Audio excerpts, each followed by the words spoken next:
Nous commençons notre étude, ou plutôt nous continuons notre étude quotidienne.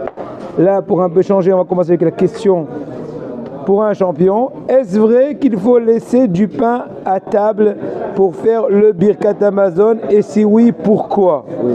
Effectivement, comme nous le lisons dans le Birkat Hamazon, Ma shehotarno yelivracha. Ce que nous avons laissé sera source de beracha. Et donc, afin que la bénédiction se diffuse, il convient de laisser sur la table un peu de pain après le repas. Il est préférable que ce soit le pain dont on a coupé des tranches pendant le repas. Mais s'il ne reste pas de pain, on apportera une tranche de la cuisine, mais pas un pain entier, car telle était la coutume des idolâtres d'amener un pain entier. On laisse également le pain sur la table pour témoigner que l'on remercie Hachem pour sa grande bonté, car il nourrit la création entière en tout temps. Il convient de laisser aussi le sel. En effet, au Beth Amikdash, on mettait du sel sur chaque sacrifice. De nos jours, les sages nous apprennent que la table remplace le mizbeach. De plus, le sel protège de forces spirituelles nocives. Voilà un premier point. Deuxième question. Après avoir fait le moti et avoir mangé un peu de pain, un livreur me demande de descendre immédiatement dans la rue pour récupérer un colis car il ne trouve pas de place pour se garer, sinon il part. Que dois-je faire?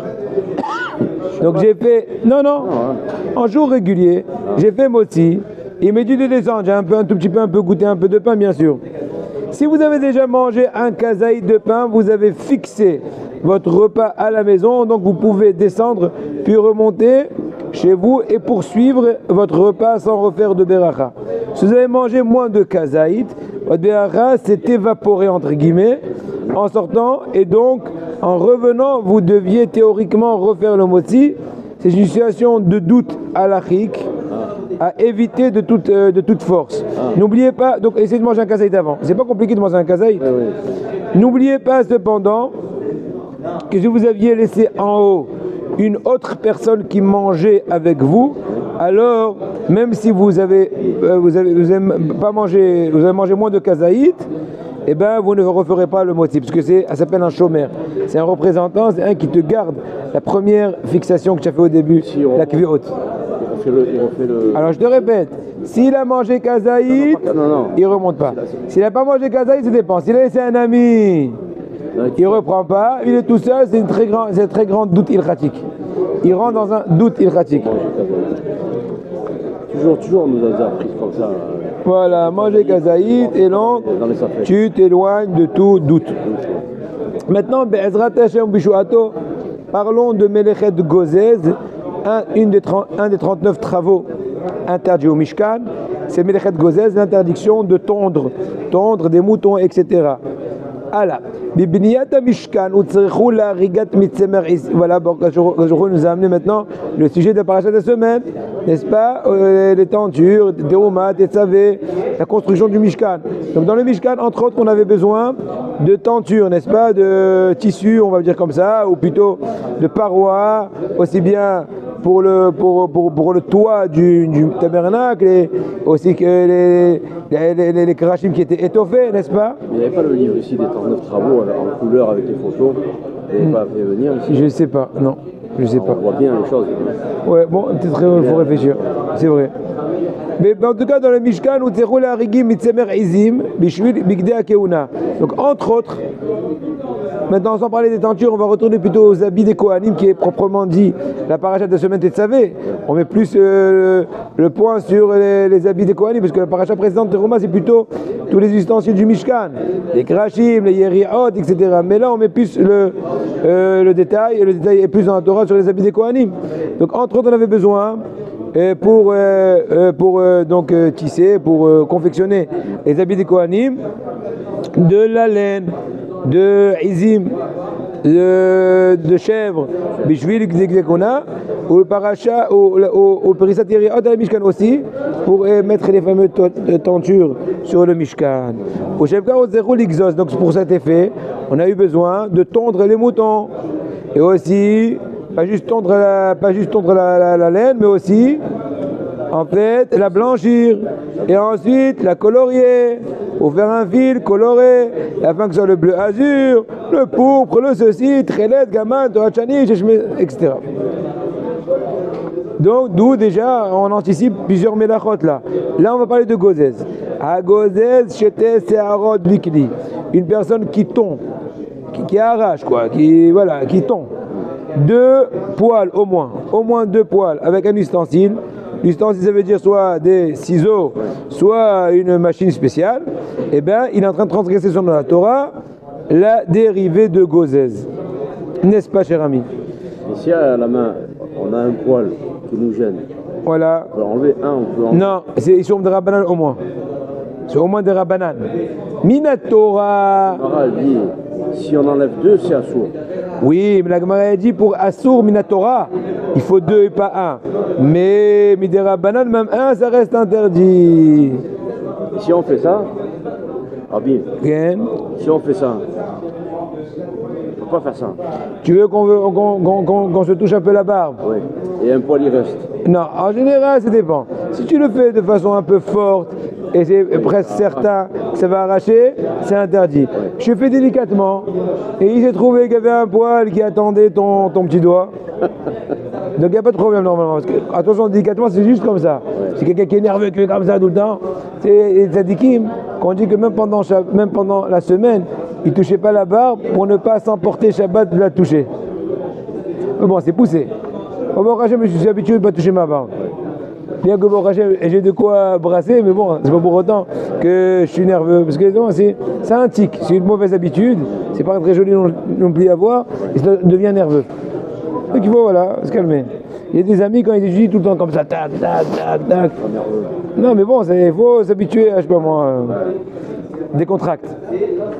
Avançons. À Gozez, Afilou, c'est Arahat. Effectivement, voilà ta question. Même si tu as tendu un seul poil, attention, si c'est un poil blanc, d'entre les poils noirs, et bien là aussi, ça devient un somme de la Torah. Bien que selon la Torah, la mesure transgressée, c'est 2 poils. 2 poils noirs, d'entre des poils noirs par exemple. 2 poils blancs entre les poils blancs. Mais un poil blanc entre les poils noirs, et puisque l'effet de la tension est remarquable, c'est Hasab la Torah, même un seul poil, puisque le blanc tu l'as enlevé d'entre les noirs. Donc tu as embelli le lieu, la barbe ou les cheveux. Une personne est makpida de ne pas avoir l'air vieux. Donc ça le dérange qu'il y ait un petit poil blanc, comme ici par exemple j'ai quelques poils blancs, tac tac tac, non, je les laisse. D'accord? La sagesse.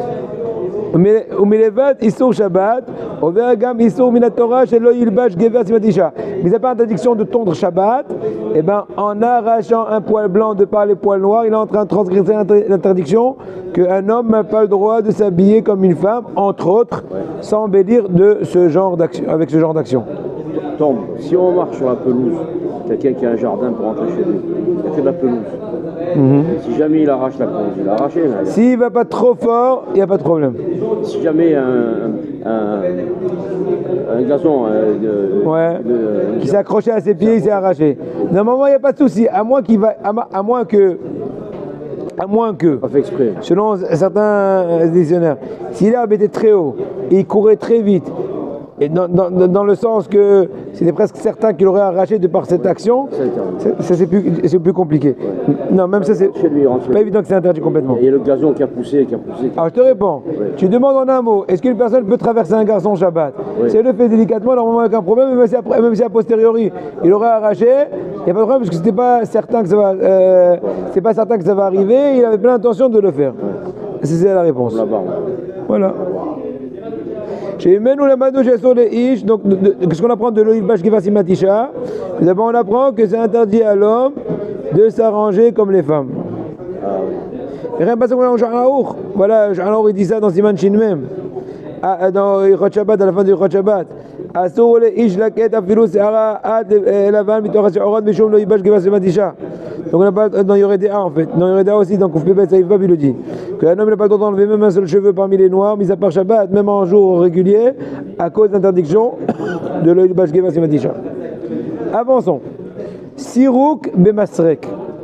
Donc se brosser les cheveux. Brosser les cheveux, brosser la barbe. Maraj ana siman shin gimel. Saïf Kavzaï il te dit. Assour l'isrok bemasrek beshabbat. Marie te dit, il n'a pas le droit d'utiliser le peigne ou la brosse pendant Shabbat.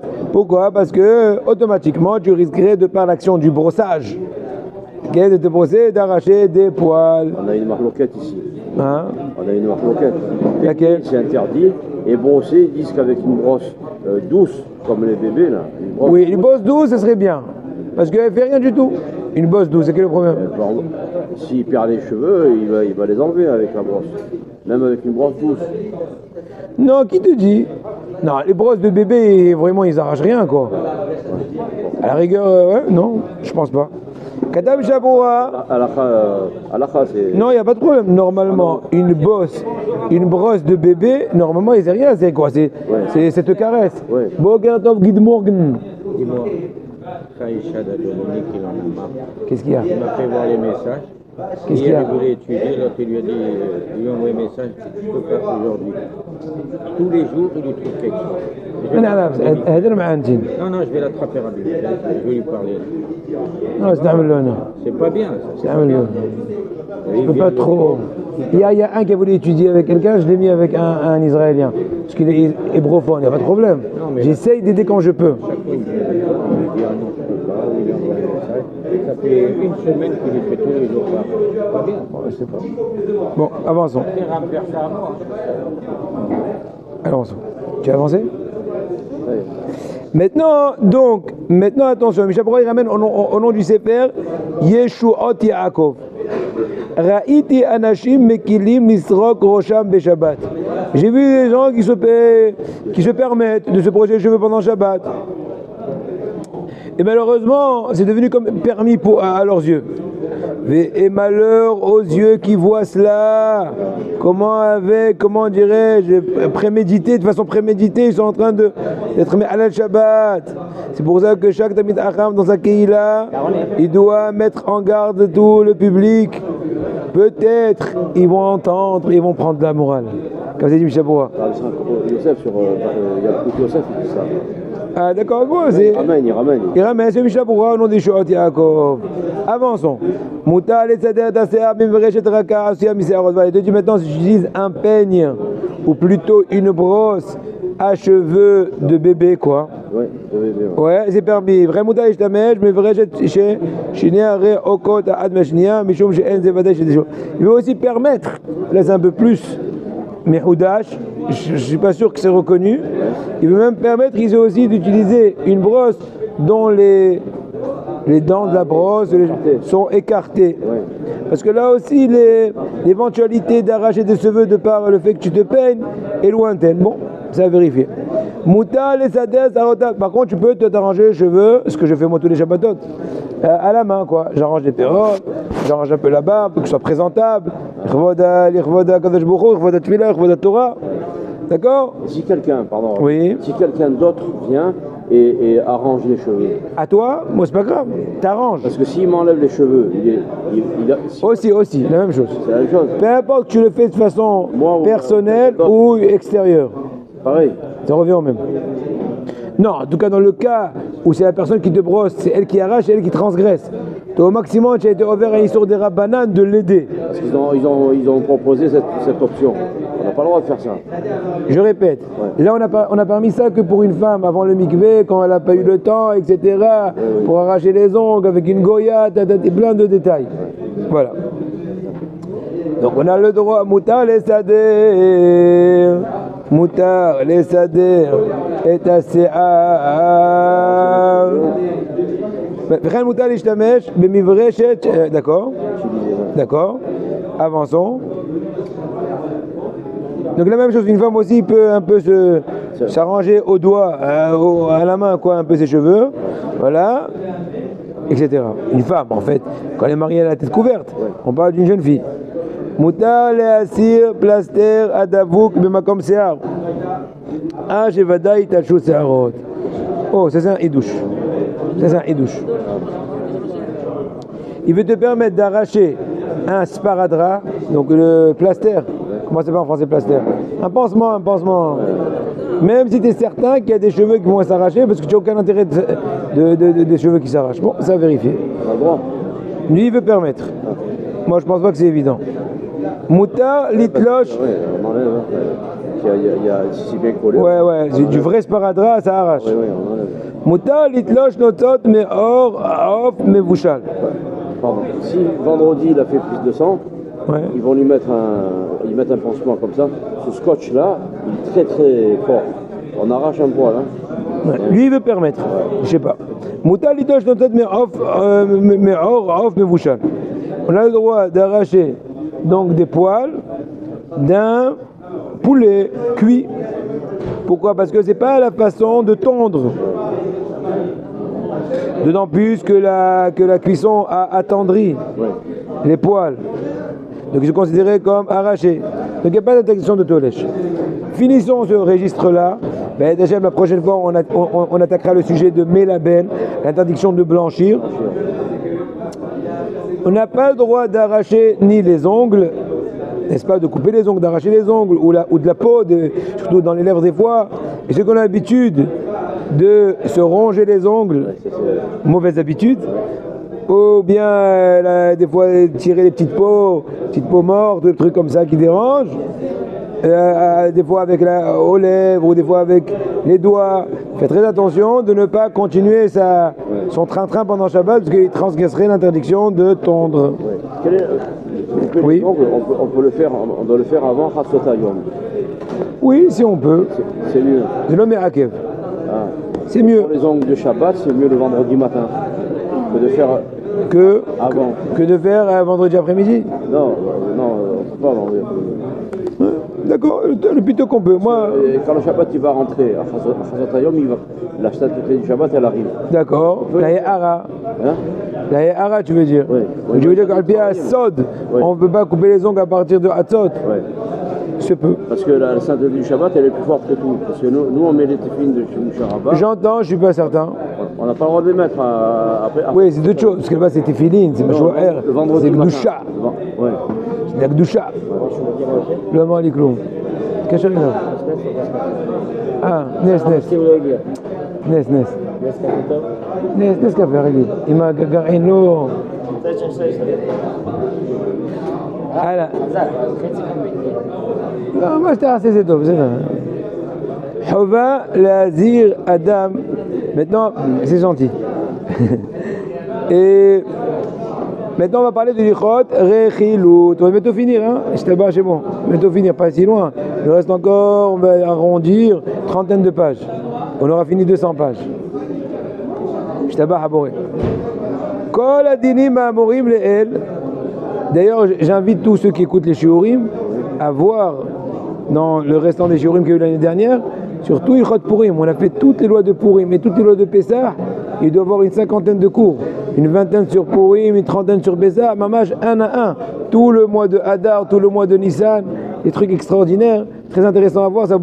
C'est des cours, des cours de 3-4 minutes, 4 minutes, 5 minutes, Bdikat Hametz, toutes les interdictions du Hametz, ensuite l'Ela Seder, tout est très bien minuté, très bien fait.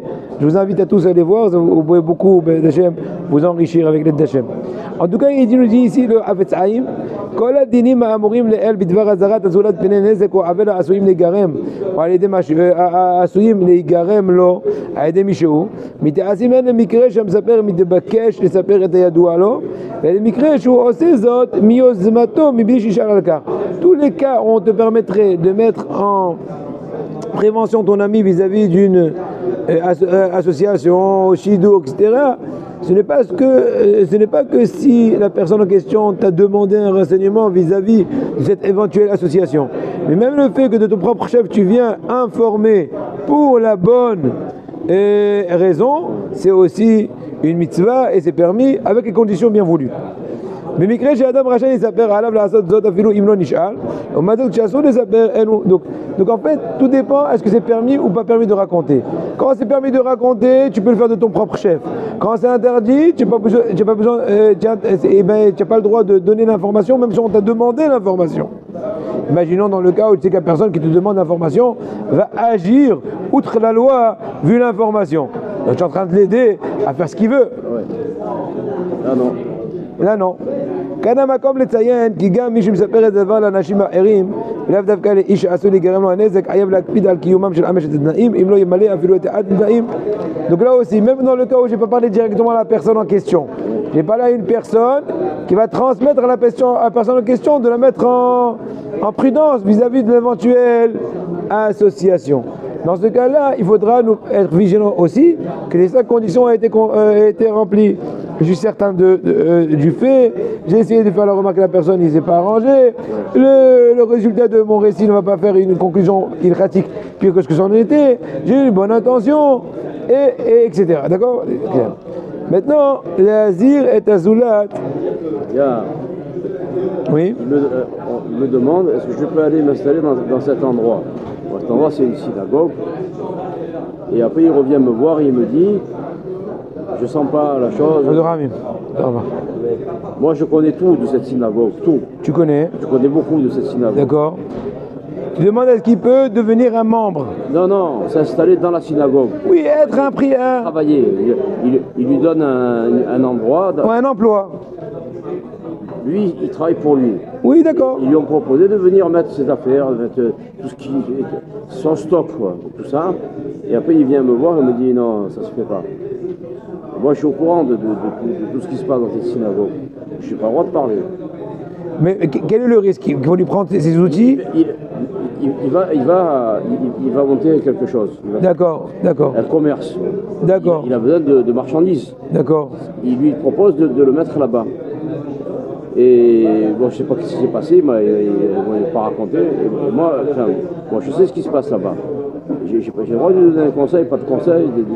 Encore une fois, s'il y a un éventuel dommage qui va arriver à cette personne-là de par cette affaire qui va ouvrir dans la périphérie de la synagogue, et que ton intention est positive, et que tu as essayé au préalable d'éviter la chose sans avoir besoin de raconter toutes les conditions qu'on a dit, eh ben, tu n'as pas le choix. Je dis, écoute, je te propose de bien faire attention avant de t'avancer trop. Regarde ce point et ce point et ce point. Voilà. Comment il s'appelle? Donc la même chose.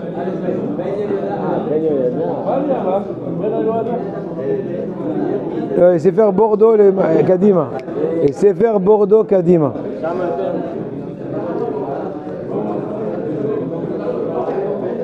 Voilà. On avance encore une petite halakha? Oui, attends, je réfléchis. Ben oui, on peut encore. Tu es conscient que ton ami s'apprête à acheter une marchandise d'un épicier qui est Ramaï, qui est donc voilà, quelqu'un de pas, qui est pas droit, qui est donc trompeur. Voilà, trompeur. Tricheur, très bien. Baruch ata Adonai, Eloheinu melech haolam, she'akol niye b'dvarim. Amen. Dans ce cas-là, quoi? Ou bien d'un marchand qui n'est pas sérieux, tu es obligé de le mettre en garde. Parce qu'il risquerait de faire un dommage.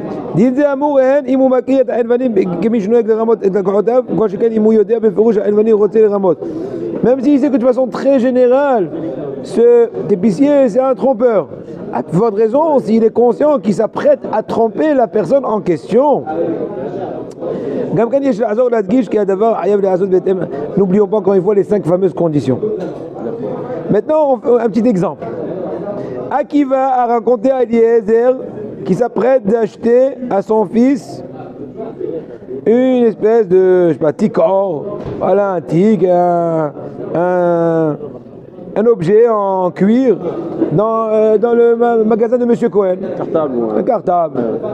Et Eliezer écrit mon Cohen. Eliezer malheureusement connaît Monsieur Cohen, le vendeur. Et il sait des fois que il leur met la fausse peau de vache, voilà. Comme tic, or amiti ou un tic plastique. Il a envoyé un truc en plastique, c'est très bien verni et tout, brillant. Il colle des cheveux. Et ça fait qu'Eliezer s'appelle Akiva et Taïmet. C'est sûr qu'Eliezer, dans ce cas-là, il faut qu'il raconte à Akiva la vérité. qu'il ne fasse pas avoir par M. Cohen. Il peut le faire là. Oui, encore une fois, avec les conditions bien voulues. Hier, Ezkel cherche à acheter une maison, une nouvelle maison. Puisqu'il y avait un très grand manque de maisons, quoi, où il est venu son ami Azriel pour un peu se concerter avec lui dans ce sujet-là. Tant que des cas, aussi perlo qui omit konen livgosh metaver dirot beshem morkat. Il a dit, ben, on va mettre rencontrer un certain métavers qui s'appelle M. Katz. Kachama Azriel, du mot chez le Morkat. Quand Azriel a entendu le nom de M. Katz, oui, il a bekoshi l'astir et anato. Zman rav ou me'akez. Il n'a pas pu retenir son profit. Quoi? J'avais longtemps qu'il attend l'occasion de un peu donner la monnaie à M. Katz. N'est-ce pas? Pour ce qu'il m'a fait le taxer M. Katz. Al-Dignet el-Morkat, cet asek imokla, lui a dit n'achète pas chez M. Katz, il n'a aucun lien avec lui. Comme ça, il a dit Azriel avec beaucoup d'emballement. Oui, il va te voler, il va te prendre ton argent. Tu ne peux pas le croire, hein, aucun mot ce qu'il te dit. Ça fait pas longtemps qu'il a sorti de moi des milliers de shkalim. Il n'y a pas de doute qu'Azriel, il aurait dû, oui, faire la remarque à Ezkel d'être prudent vis-à-vis de Katz. Oui, mais à cause de son exagération, aucun mot, c'est un escroc. Il a trop exagéré. C'est d'ailleurs une des 5 conditions qu'on n'a pas toujours évoquées tout à l'heure, que ne pas exagérer, être très précis dans le récit. Zach, avançons. Question, Rabbi. Oui. On a eu le gros problème ici quand on est venu en Israël, de la Trumot de Maasrot. D'accord. Ici, il y a des gens qui n'ont pas de Théouda. Je n'ai pas de Théouda. Oui. J'ai demandé au Rabbanim, j'ai rencontré un Makpid qui vérifie, un Mashgiach. Mashgiach, d'accord, un chômeur. Un chômeur. Mashgiach Kashrut. Il m'a dit, s'il n'y a pas de Théouda, je n'achète pas. Parce que tu ne peux pas savoir. Tu ne peux pas savoir. Vous savez quoi? Il y a un magasin, une enseigne avec plusieurs magasins dans la Tania qui a la Théouda. Je peux acheter. Alors, tout.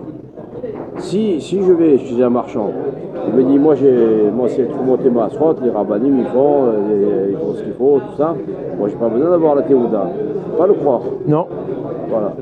Normalement non, on va te dire pourquoi. Dans la... marché. Si on pousse l'idée, oui, mais de façon technique, il ne faut pas trop croire tout le monde, sinon on n'est pas sorti de l'auberge. Je comprends. De la famille, bon, ils font ce qu'ils veulent. Hein. S'il n'y a pas de Théouda, moi je n'achète pas. Oui, parce qu'autrement, tu ne peux plus savoir est-ce qu'il est sérieux ou pas sérieux. Le truc, il n'y a plus de fin. On continue maintenant dans le lien de la Tefila.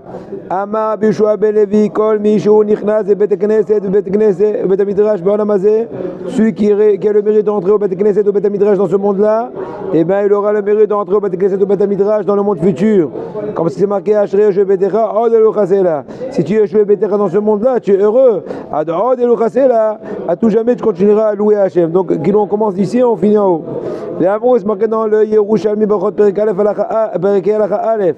Kol Mishu Nichnas Bet Knesset, toute personne qui rentre pas au Bet Knesset, dans ce monde-là, Azve Shalom, il ne veut pas rentrer au Bet Knesset en haut. Dans le monde futur, c'est marqué ça vive les Shaim Talachun. Que les Shaim ils tournent autour, ils ne rentrent pas. De la voix, il dira après que ça veut dire ça.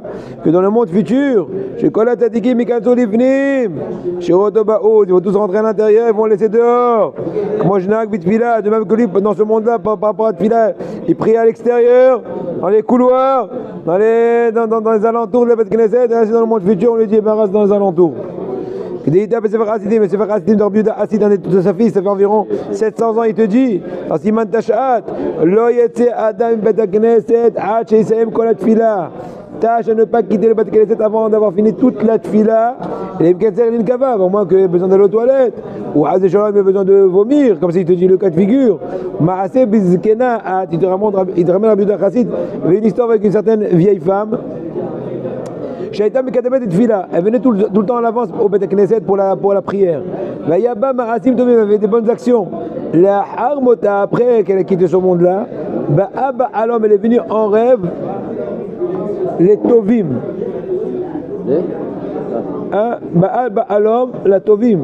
Amoula ma be'oto olam. Elle est venue chez des gens bien en rêve. Amoula ma be'oto olam. Qu'est-ce qui se passe en haut? What happened? Amala mekeva makin oti bedinim gdolim. On me punit avec une très grande rigueur. Kacher tzadikim tzadkaniot bisim'a, gershou oti bedem. Quand les tzadikim tzadkaniot, ils sont bisim'a, et ben ils me chassent. Ils me disent oh, ואמרה כשהייתי בחיים הייתי יוצאת בית כנסת בסדר קדושה והייתי ממתנת. חזק וברוך. je transmettre. כן, התקדמיות בשמחה גרשינו אותי מביניהם ואמרה כשהייתי בחיים הייתי יוצאת בית כנסת בסדר קדושה. C'est ça la réponse. Quand j'étais vivante, je quittais la synagogue pendant Seder Kedusha. Ouais, et quittais trop tôt. Je n'entendais pas jusqu'à la fin de la tefila, bien que c'est bien que les femmes quittent la synagogue avant Al Shabbat afin qu'ils ne se croisent pas avec les hommes. Tu prépares la table. Voilà, d'accord, il n'y a pas de problème, ça c'est bien. Mais pas trop tôt non plus. En tout cas, on parle de cette femme qui est très très très pieuse.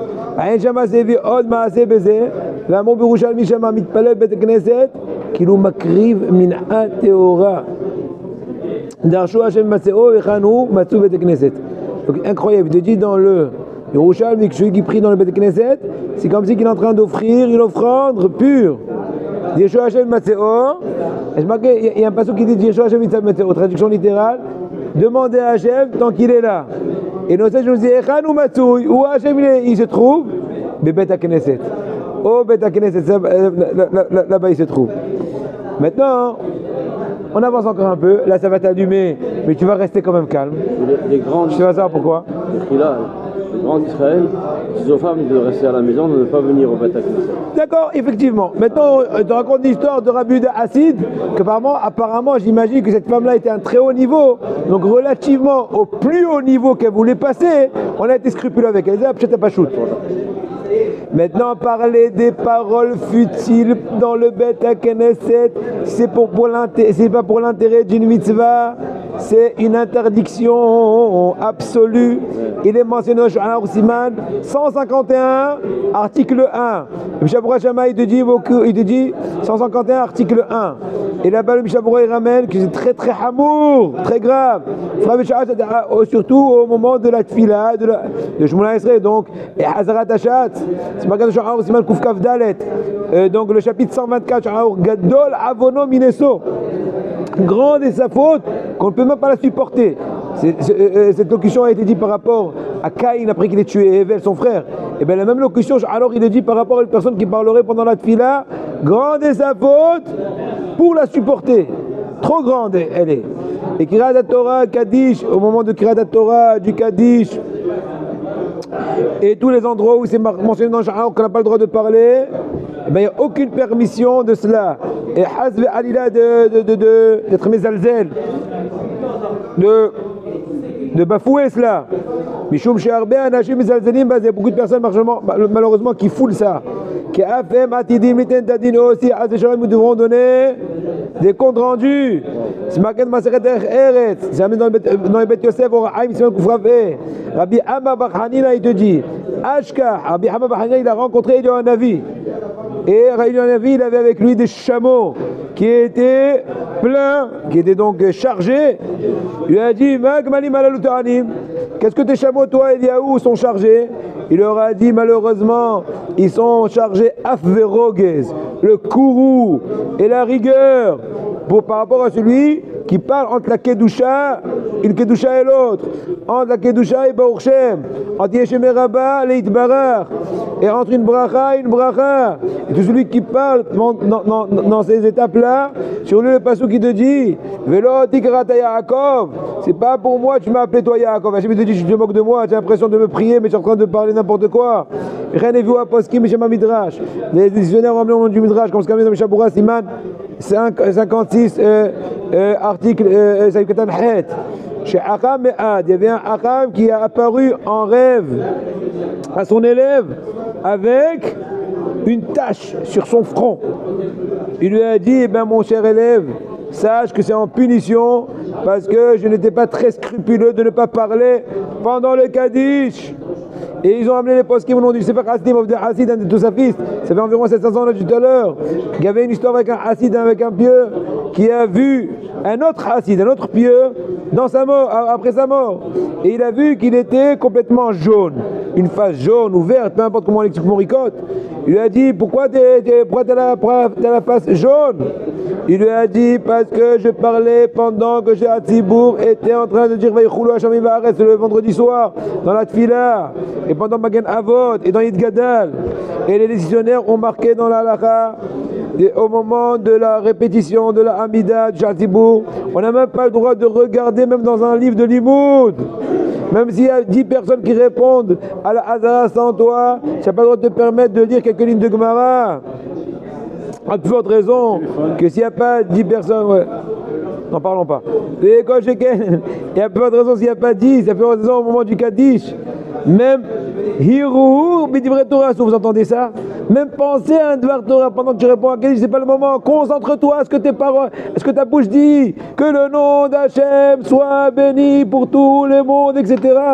Tu es concentré de ce que tu es en train de prononcer. Et selon la stricte loi, il dit à Praïm, on doit répondre Amen, mais Kolo, je sais, bon, on n'a pas le droit de surpasser la voix du Shehat Tzibour. Pas plus que lui. Comme on a dit, elle amène ça d'une dracha, et c'est marqué sur Shulchan Aruch, les gars, donc c'est pour ça aussi que Shehat Tzibour, il faut pas que ce soit un sous-lot. Ouais. Mais à partir du moment qu'il a une voix normale, il ne faut pas le dépasser. Fais attention quand tu réponds. Tu réponds Amen, Amen, Amen, je ne sais même pas quoi. Rover, Olim, Tokea, c'est Kabe Shovei, c'est pas répondre Amen. Gama, Emiro Azal, Amen et Thomas, Ketoufa, Atoufa, et plusieurs sortes de Amen. Amen qui a été dit trop tôt, trop tard, mal prononcé, mal articulé. Ah, il y a plus de raison qu'on ne répond pas du tout Amen, parce qu'on a rêvé. Qu'Hachem nous protège, dira Prime. C'est marqué dans ses pères Amodim du fils du Shlach Kadosh, le fils de Rabbi Yeshaya Horovitz, au nom du Levouche. Ah, aujourd'hui c'est la Iloula du Levouche. Rabbi Mordechai a fait aujourd'hui le Gimel Adar, c'est sa Iloula. C'était l'imminent élève du Rama. Il a vécu ça fait environ 400 ans. Rabbi Mordechai a fait, on raconte sur lui, c'est pas extraordinaire? Aujourd'hui, la Iloula du Levouche. On raconte, Rabbi Mordechai a fait, écoute bien. Raphaël, tu es venu pour écouter le Levouche, la Iloula. Par le mérite du Levouche, qu'on puisse avoir des Yeshuot Gdolot. Rabinovitch. Non, c'est Rabbi Mordechai a fait. Le Levouche, c'est l'imminent Talmid du Rama. Mounsa, David Azran, Diabila. Je t'ai dit le Levouche, ça y est, ne discute pas. Ne discute pas. Mais ça arrive, moi je le dis. Regarde, le Levouche prend l'appel, Rabbi Mordechai a fait. Au début, voilà, Rabbi Mordechai a fait, il t'a montré. C'était l'élève du Rama, de Rabbi Moshe Israélis. Il y a un Levouche, il y a un Levouche. J'étais Nissim. J'étais un Levouche, j'ai nodé, j'ai un Levouche. C'est vrai, Isaac. Faïm le Makar Beniso, il y a un Nissim Avrou. À Golponim, on raconte que le Levouche était très beau. Ah, Mordechai a fait. Oui. Le Levouche était très beau, comme son nom l'indique. Et il y avait une espèce, on va dire, de princesse, je sais pas quoi, qui l'a séduit. Et elle l'a mis dans un collimateur, et ils étaient tout seuls, etc. Et la dernière minute, le Levouche, il a fait un comportement d'un héros. Il est parti, excusez-moi, de votre honneur, aux toilettes. Il s'est sali avec ce qu'il s'y trouvait pour être dégoûtant. Et là, il s'est sauvé. Et depuis, il a remercié Hachem. Bon, il a été poursuivi, comme l'histoire de Yosef et tout. Il a fait un éder que si Hachem le sauve, il va écrire un commentaire sur Shulchan Aruch. Et d'ailleurs, aujourd'hui, on a... Amène-moi... Liron, t'as vu les Levouche Jihad? T'as vu les Levouche Jihad? On a écrit une œuvre, il a écrit une œuvre sur tout Shulchan Aruch. Et chacun, il a appelé comme les habits de Mordechai Hatzadik, le mois de Hadar, le mois de Purim. Parce qu'il s'appelle Mordechai, comme Mordechai Tzadik. Mordechai Yatzam, il veut dire Bilvouch Malchut, Ateret Zahav, Vechul Tachirbout. Chacun de ces termes-là qui décrit le défilé de Mordechai, eh ben il a écrit un livre sur lui. Il y a un livre que, par exemple, sur Yoredea qui s'appelle Ateret Zav, donc la couronne en or. Pourquoi? Parce que c'est sur Yoredea. Sur Haïm, il appelait ça le levouche, les habits, levouche Malchut de Mordechai Hatzadik. Et sur Eben Haezer, sur Hoshem Mishpat, il appelait ça Ir Shushan, la ville de Suse. Ir Shushan, ça met à tout la suite du Passouk. Donc voilà ce livre, voilà le livre à lui, les bouches, oh, le livre du Levouche de Rabbeinu. Voilà, Rabbeinu Mordechai Yapé, le Levouche Tchelet, avec les Hagaot de Rabbi Avraham Azoulay, le grand-père du Ida. Voilà. Et regardez ce que j'ai vu. J'ai ouvert, il n'y a pas d'hasard. Sur quoi il parle? C'est quoi le Noussah du Kaddish? On va parler du Kaddish. Dès qu'il te dit Idgadal, Vidkadash, ou Sad Alpia Mikra. Alors que j'ai dit deux mots parce que c'est la Torah du Tzadik aujourd'hui. Le Levouche il te dit que le Idgadal Vidkadash, que se glorifie le nom d'Hachem et sanctifie, il a été institué selon ce que le Passouk dit dans Eskel Lamet Et Kaf Gimel, Vidgadalti Vidgadashti. Hachem il dit dans le monde futur, ben Hachem quand la Goula viendra, Bimera Biamenu, eh ben je vais grandir, je vais me sanctifier par rapport à Mehmet Gog ou Magog. À ce moment-là, il y aura, quelle vengeance des goïms, etc. Voilà juste un peu goûté, je veux dire deux petits mots du Tzadik pour finir notre étude. Et de dire donc le Levouche ici, Maaseh Nora Maaseh Hach Nigzar Alav di Ater Evarim Hazel Mashilona Anam, qui sont un truc incroyable, d'un grand acide qui a été une très grande tendance de couper en membres un Shamishmor, parce qu'il n'a pas répondu sur la baracha d'un Tinok. C'est une histoire connue, qui est à l'époque du Beth Yosef. Un truc incroyable, je crois avec Maria Boav. Un truc incroyable. Il a mis en quarantaine, il lui a dit pourquoi, après il lui a raconté l'histoire d'un Gilgoul, truc très long, peut-être je trouverai l'histoire, Bineder, je vous raconterai, c'est un truc vraiment incroyable. Je vais avec un mot sur la paracha, parce que bon, un mot sur la paracha. Pitouché Otam Kodesh Lachem. On sait très bien que sur le tzitz, n'est-ce pas, la couronne, on appelle ça comme ça, la couronne qui était au-dessus du Kohen Gadol, c'est marqué, tu vas faire là-bas Pitouché Otam Kodesh Lachem. Hagaon Omer, le Gaon de Vilna et Tfilin. Le Gaon de Vilna, il te dit qu'Eshkan Remes Zema Deita Bagmara, Gimel Mafteot Biado Shakadol Mouchou. On sait très bien que le Gemara de Vilna Maseret il dit qu'il y a trois clés qui sont dans le monopole entre les mains d'Hachem. Celle de la Haya, Kshamim Te'et Metim. Haya, pour que la femme enfante, c'est Hachem qui fait le code. Secondo, la pluie, c'est Hachem qui dit alors online, play. Et dernièrement, Te'et Metim, c'est lui qui va amener la rosée. Vehu Merumazkan, Pitouhe Ainu Mafteah. C'est quoi Pitouhe? Pitouhe Otam, traduction littérale, c'est que c'est gravé. Mais aussi on peut dire Pitouhe, c'est aussi le lachon de Pétah, la porte. Les portes d'enfanter, la porte de Kshamim et de Tayatametim. Hotam, c'est quoi Hotam? Pas Houtalik, Hotam. Het Avmem. Het c'est Haya. Tet c'est Tchia, Tayatametim. Et même Zematar c'est la pluie. Donc en fait c'est Kodesh Lachem. Pitouhe Hotam Kodesh Lachem. C'est unique, c'est sanctifié. C'est comment dirais-je le monopole entre les mains d'Hachem. Bonne journée. Merci.